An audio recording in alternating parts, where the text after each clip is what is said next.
What's up, folks? Moon here. So it's almost 4:30 in the morning and I can't sleep because I can't stop thinking about PvP. We've got a lot of stuff to talk about, specifically the more recent post regarding the changes to MMR, but I really want to go in depth and explore some of these topics more than some of the other rank 1 YouTubers are doing, than people on Reddit are doing, than people on Twitter are doing. And you see, I've been aggregating a lot of content from Reddit, from Twitter, from Twitch streams, and you may be thinking to yourself, these are the most passionate PvPers, is what we'll go ahead and call them.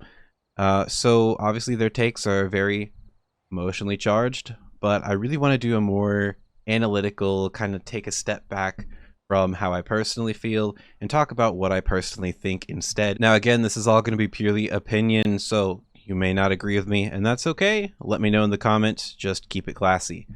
So, let's talk about the recent announcement. There was a community post a couple days ago by Kyvax talking about how they have been monitoring the state of PvP, monitoring that MMR is supposedly at its lowest ever, and they've decided to make an emergency hotfix, or supposedly they're going to hotfix MMR inflation. And let's talk about the overall PvP crisis that's happening in general, which is causing several players to quit, the MMR hotfixes and how that ties into things, and then some solutions moving forward. So I'm going to go ahead and swap over to a shitty PowerPoint I made. Alright, so let's go ahead and talk about the PvP crisis for really the whole Dragonflight expansion itself. But a lot of these issues have been more emphasized in Dragonflight Season 3, and we've seen player participation tank to an all-time low. In my opinion, there are three factors that all play in together to create this sort of horrible state that PvP is in right now, and I'll go ahead and start with MMR because it is the big, glaring issue that encapsulates everything, at least at the moment.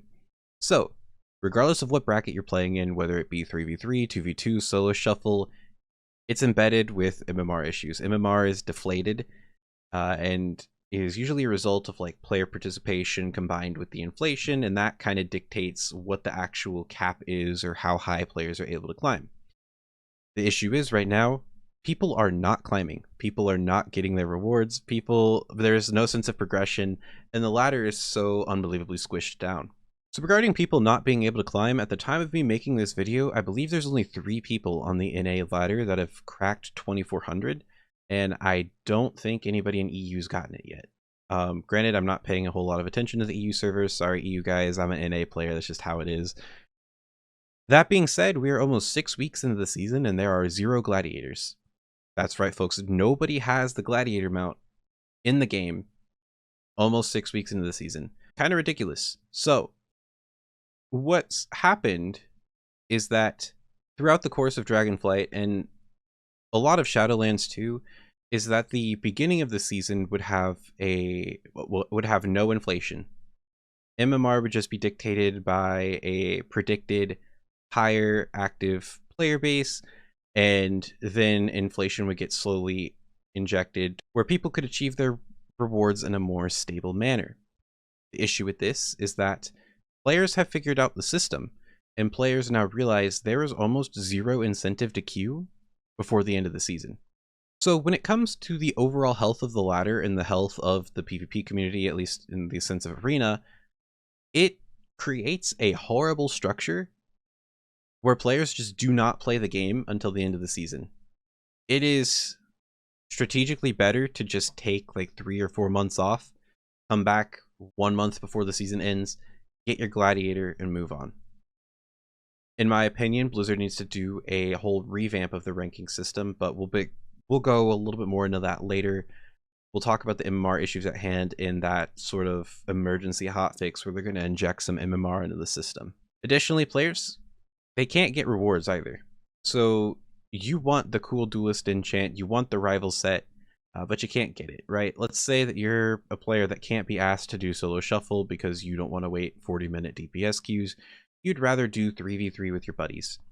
There are some stats that just came out on the World of PvP Reddit, and I don't believe it's 100% accurate, so don't take me for the word on this. But mathematically, it is more difficult to achieve Rival in the 3v3 mode than it was to achieve Gladiator in Season 2 of Shadowlands. You can't even get your rival set if you're just trying to do it in 3v3. That's kind of absurd too, let alone your duelist enchant. And rank 1 currently is sitting just above 2200 on the NA ladder. Yeah, so this this creates a lot more issues than, I mean, everybody knows, you know, players can't get rewards. If people can't get rewards, if their goals are perceived as unattainable, they're not going to bother playing. They're not going to bother trying to push through it, to try and find a team, to try and queue up, or even to bother sitting through queues in solo shuffle, because what's the point? If there's a high percent chance that players are not going to get their rewards anyways, they're just not going to try. Now, Venruki made a video last week which I thought had a brilliant idea of creating a battle pass that rewards players based on activity rather than just rating, in addition to the rating based rewards. I think that would be fantastic. Again, we'll talk a little bit more on that in the solutions part. Progression is not tangible. So in WoW Arena, there are several different fundamentals that you need to master to become an exceptional arena player. That being a deep understanding of class knowledge for every class in the game, not just yours. That being a sense of cooldown trading, positioning, kiting, crowd control, how the crowd control stacks with each other, playing against different arena compositions, learning the comp types, learning what your win conditions are, and the list goes on and on and on and on. So when players are improving at the game, they generally need to take one facet of the game at a time and hyperfixate on that. So if you're a new player to WoW PvP, I would recommend you focus on like class mastery and cooldown trading. Those are going to be your basics, your fundamentals. That'll get you to about the 1600 level. Well, at the 1600 level, multi-gladiators are rancid in that division and will just kick your ass every time because they've been playing the game for significantly longer than you have. So at that point, when you, as like a newer player, you're losing over and over and over and over and over again to these much more experienced players that have no business being in this division, you don't know what you're inherently doing wrong. Granted, you could look at your gameplay, you could always point out some mistakes here and there, but it becomes much more difficult to really identify and focus what you need to work on if you're just getting shit stomped by players you should not be playing against in the first place. And this ties into my next point of the ladder squish itself. For as much flack as Shadowlands Season 2 gets for being the most inflated season of all time, I actually enjoyed that season in itself due to its inflation. Because with the Shadowlands Season 2 inflation, the players were spread out amongst a significantly longer MMR band of the ladder. So you could distinctively pick out at a rival level, at a duelist level, at a low gladiator level, what fundamentals and what skill sets players were struggling with and needed to improve on to achieve the next level. Progression was a lot more steady. Player participation was pretty high. I think maybe not as high as Season 1. I might be wrong on that. Don't take my word for it. But progression was measurable based on the fundamentals, and you could tell the difference between a low gladiator and like a rival player, or the difference between a low gladiator and a rank 1 player was about 1,000 points, and that's in a sense kind of representative of how it actually is. Skillcapped made a video a while back that talked about the PvP skill differentials being very narrow, going up the ranks of like challenger, rival, duelist to gladiator, but the biggest gap is from gladiator to rank 1. In my opinion, that reigns true, because gladiator is okay, you've mastered all the fundamentals, that shows you're an exceptional PvPer, but rank 1 is the absolute Mac Daddy of them all, the best of the best. These people have perfected the fundamentals of the game, and I just think that system makes more sense. Outside of my opinion of how the arena ladder should look, to a new player who's entering the PvP scene for the first time, they're probably only going to be around a 1400 to a 1600 player based off of how long they've been playing the game previously, what their natural skill is, how much they've been PvPing for, like if they're just a battleground player versus somebody who's only done like low end Mythic Plus before. They should only be playing with players of that same skill level.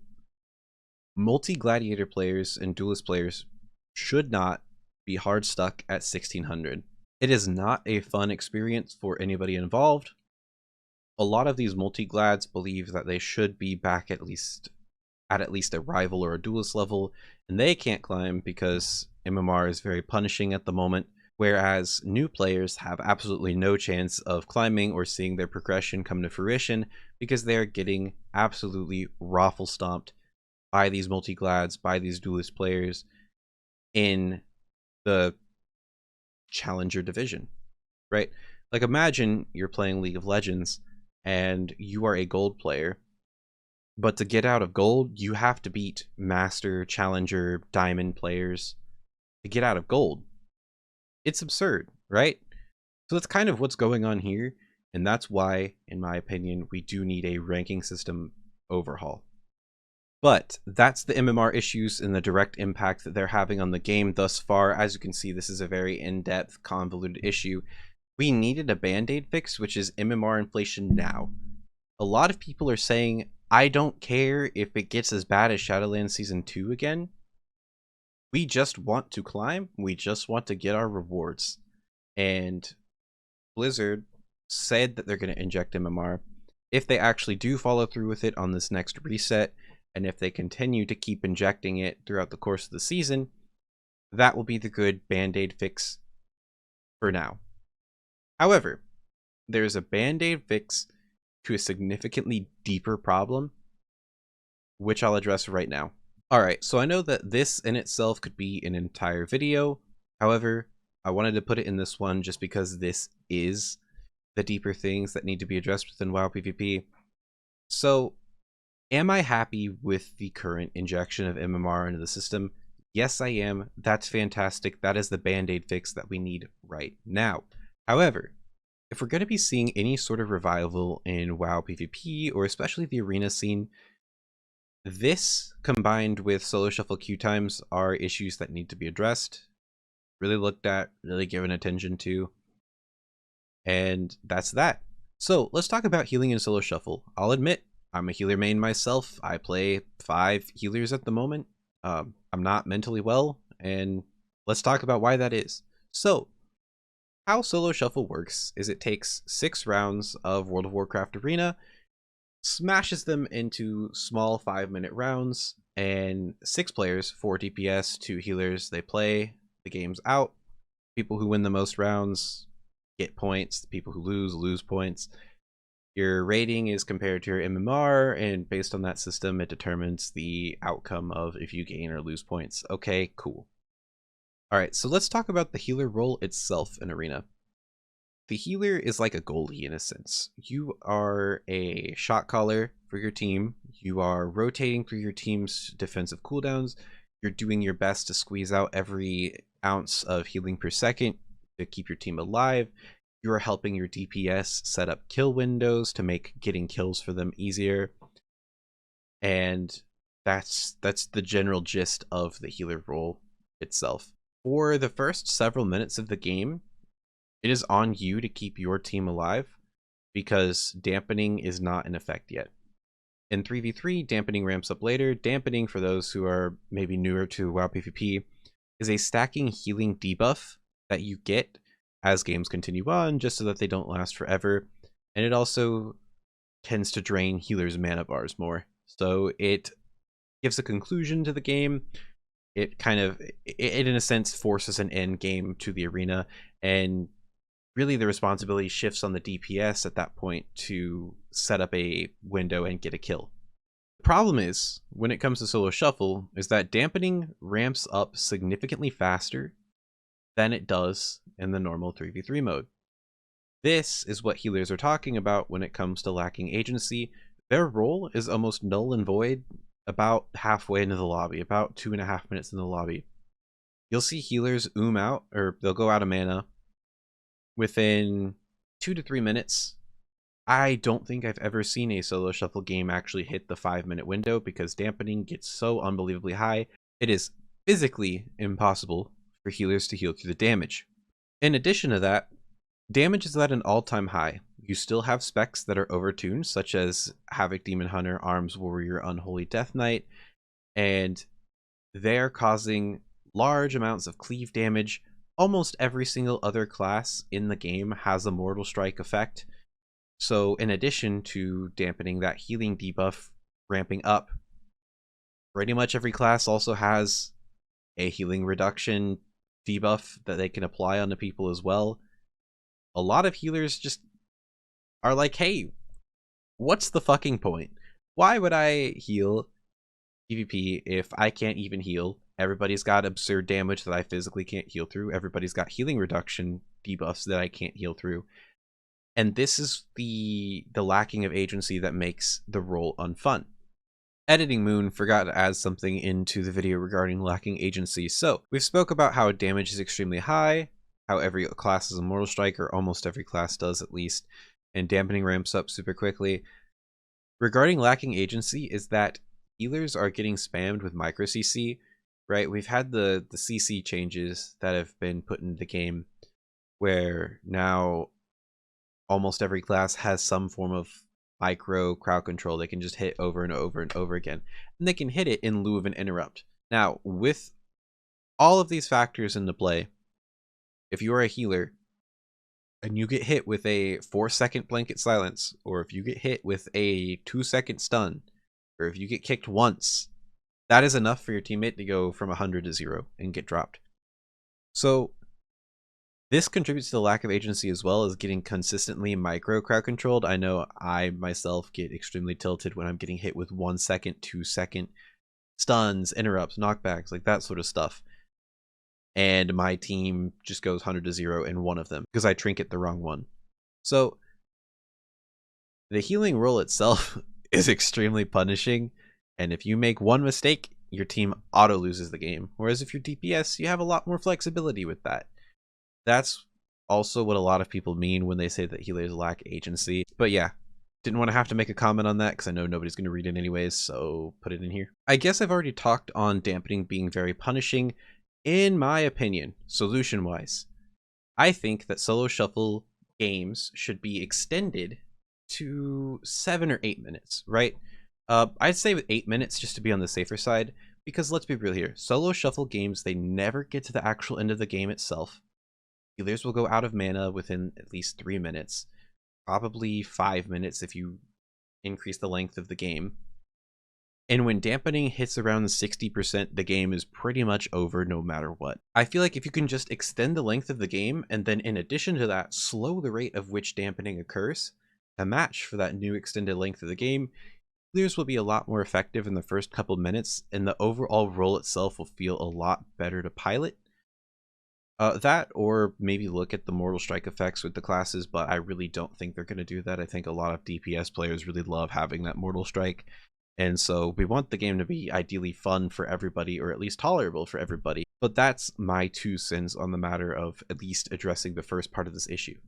So, the second part. So let's go ahead and jump into a round of solo shuffle, right? We've all been there, regardless if you're a DPS or a healer, where we have queued a lobby of solo shuffle where there's just one DPS that's not cutting it.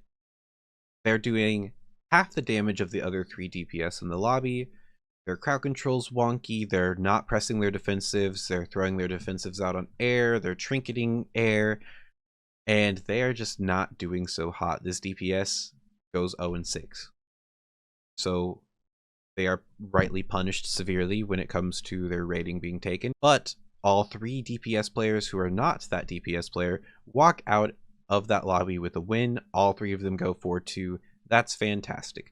With the way solo shuffle is set up, though, that if this DPS is playing so exceptionally poorly that neither healer can keep them alive, this player just will die no matter what, combined with, as I've spoken to earlier, every class having a Mortal Strike effect, dampening ramping up super fast, damage being absurdly high, there is no shot that either healer is going to be able to keep that DPS alive, and so unfortunately they go out 3-3.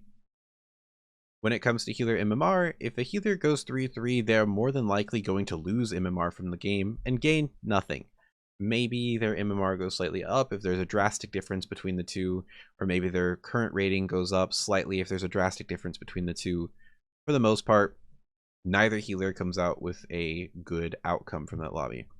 Okay, so let's go ahead and switch it up a little bit. Let's say you've got Calvish in your lobby at 1600, right? And he's on the sub rogue. He's going around. He's cheap shotting that guy. He's blinding that guy. He's shadow strike, shadowy duel, bursts this guy down. He's obliterating the lobby, taking your $3,000 from your solo shuffle tournament, and he goes 6-0, outplaying every other player in the game. There is no stopping this player. Okay, cool. This one player will come out 6-0.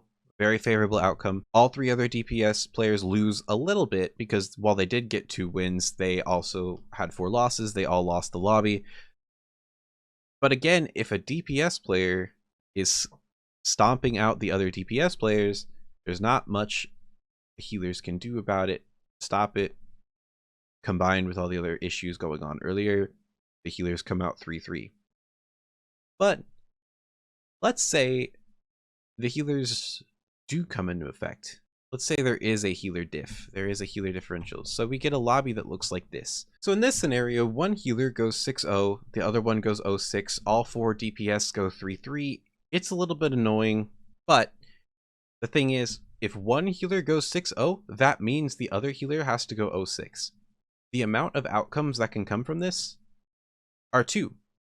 There are only 2 possible scenarios where a healer will 6-0 a lobby.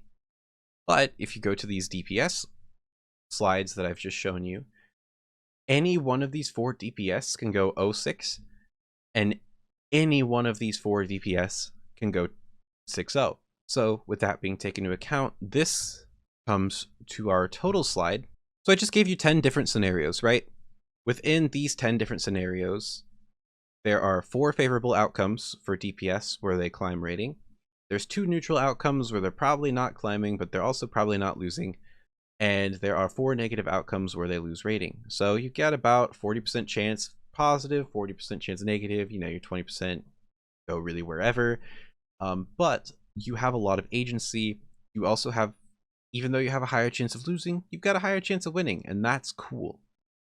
Whereas if you're a healer, you have 1 favorable outcome, 1 not so good outcome, and 8 neutral outcomes or slightly bad outcomes. So you're essentially telling these healers when they queue up, there is a 90% chance that something not good is going to happen to them in the lobby. Now, am I using every single outcome of Solo Shuffle? No, I am not, right? Solo Shuffle has a variety of different ways, like the 5-4 3-3-2-1 split, or the 4-4 3-3-2-2 split. There are a lot of different ways that Solo Shuffle rounds can be calculated, but the point that I am trying to emphasize here is that for healers, there are statistically more outcomes that you lose or you tie. So that begs the question, why the hell would people want to play this role when they could just log a Demon Hunter and get 2100 and log off for the rest of the season? It's a good question, and one that Blizzard is going to have to answer. But I really wanted to give these visuals and give these scenarios, emphasize the fact that, yeah, healing is extremely rough right now, and it's not simply a get good issue. So the last thing I want to talk about before I move on to overall Solo Shuffle queue times is the healer MMR being extremely low. I'm going to take a spitball estimate. I don't have exact facts, so again, take this with a grain of salt. But if I had to guess, I would say about 10 to 15% of players are currently maining healer or are playing healer in WoW Arena. Due to the nature of DPS and healers being on a separate ladder, healers only being compared to each other, DPS only being compared to each other, the healers have a significantly smaller and more condensed ladder to climb. Because every new player that enters the ladder injects 1500 MMR into the overall community that is either given to other players or lost, depending on how that one player does. When there are less players overall playing the healer role, there's less to go around, healers are not climbing. As it stands right now, healers are about 300 to 400 points below their DPS counterparts of equal skill level. And if you are a healer who has a DPS player, there is basically no incentive for you to actually play your healer due to the following reasons, and then also on top of it, just not being able to climb. So that begs the question, given these 4 issues within the game, what does Blizzard need to do to make the healing role more fun, more accessible, to a point where 33% of the player base wants to play a healer? I've seen some people on Reddit talk about having a token system where if you play a healer, you get a token and then you get to skip to the front of the queue on your DPS tune. I think that's a horrible idea. I think at that point, it only incentivizes people to tolerate healing, and you'll get a lot of people playing the role who really don't want to play the role. I can see that causing a lot of friction within the player base than actually helping it out. I think the solution involves making the healer role less punishing to play, more accessible to play, and more fun. Does that mean taking the healer role and converting it into more of like a support role like we see in Overwatch? I'm unsure, but something needs to be done to make healing fun, to make it accessible, to make it to a point where a third of the players want to play a healer. Because if we can and we don't need everybody to play a healer, right? But if we can get 33% of the player base to play a healer, everybody gets instant queues. It'll be fantastic, or at least queues that are reasonable enough to actually sit through. Because that's the biggest issue that revolves around the whole PvP crisis, is that people want to play the game, but they physically cannot play the game. This has been issues we've been having for multiple expansions now.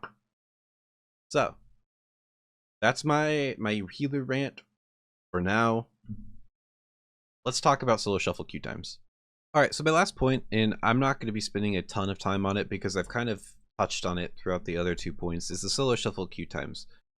Solo shuffle queue times are directly tied into healer issues.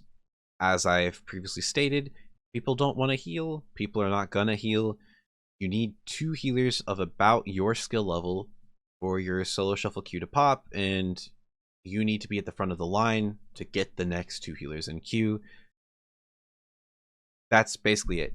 If healing is not fun, if nothing is done to the healing role to make it more fun, more accessible, more engaging, and more enticing for players to actually want to play, like not tolerate, but actually want to play, then we're going to be seeing these issues affect the game in a very horrible way. PvP is going to die out as we know it. From what it seems like across most of the ladder, most of my connections from my friends, my DPS players, my arena teammates themselves, about 40 minutes is the average queue time within North America for the solo shuffle queue pop. And folks, this is just unacceptable for any competitive game, for any game in general that has a rating system.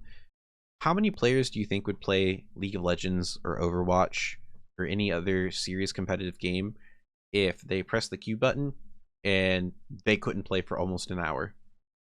They had to install an app on their phone to tell them when it's time to play their game. Those games would die out overnight. So yes, there are core issues that need to be addressed between MMR, maybe doing an overhaul of the ranking system, maybe adding activity-based rewards as opposed to just locking rewards behind a certain rating threshold that differs from season to season. But these are all core fundamental issues to the system that need to be addressed. I'm of the notion that solo shuffle is the future of PvP. I used to have a different stance. I used to say, and I actually have it, I think, on my YouTube channel, where it's like comparing 2 different apples, and it's not going to work out. It's going to be a disaster. I am a 3v3 guy myself, but I at least acknowledge now that solo shuffle is the future of PvP. I think it was a fantastic idea, but unfortunately it was half-baked and left to be neglected on execution. A lot of people are, and I'll go ahead and talk about the community for a bit. A lot of the community is pushing this wild conspiracy that The devs want PvP to die, and they're actively doing whatever they can to kill off the game mode. I don't believe that's the case for multiple reasons. One, it seems as though they're willing to take more drastic changes and risks within PvP, even if it doesn't fully pan out. But two, we see them actively developing BG Blitz to be a competitive RPG solo queue mode, and it seems to be going okay as of right now within the testing phases of it. But if they really hated PvP that much, why would all that effort go into trying to make the solo queue RPG mode? It doesn't make sense. I truly believe that since Brian Holinka left, there hasn't been a active PvP lead, and we've seen that with the lack of communication we've gotten, how a community manager is the one who has to deliver us our news and not a dedicated PvP dev.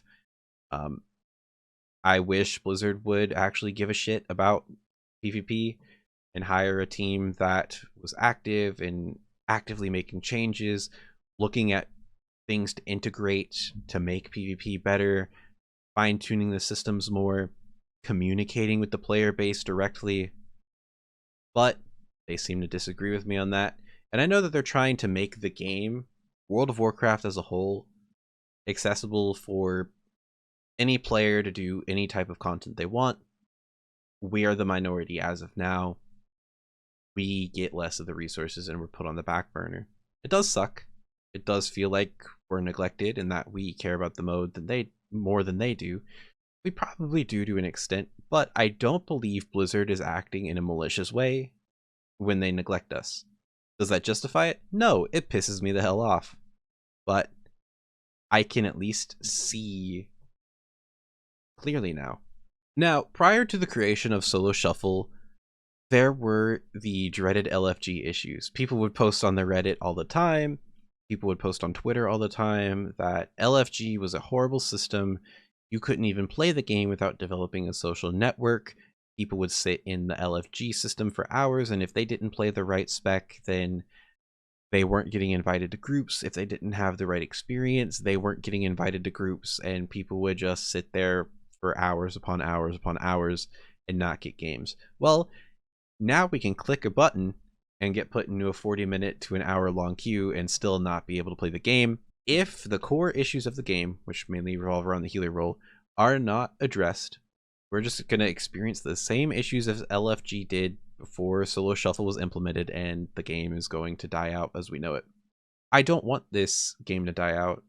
There's a lot of us who still play the game because World of Warcraft Arena and World of Warcraft PvP is something that is truly magical. It is a unique style of game with a unique gameplay system that you really can't find anywhere else on the internet. Just getting to go to BlizzCon and watch the Arena Guild Clash this past year, or at least in a month, and getting to hang around all these people who enjoy WoW Arena, who enjoy WoW PvP, who are hungry for it, was an extremely magical experience that I'll never forget.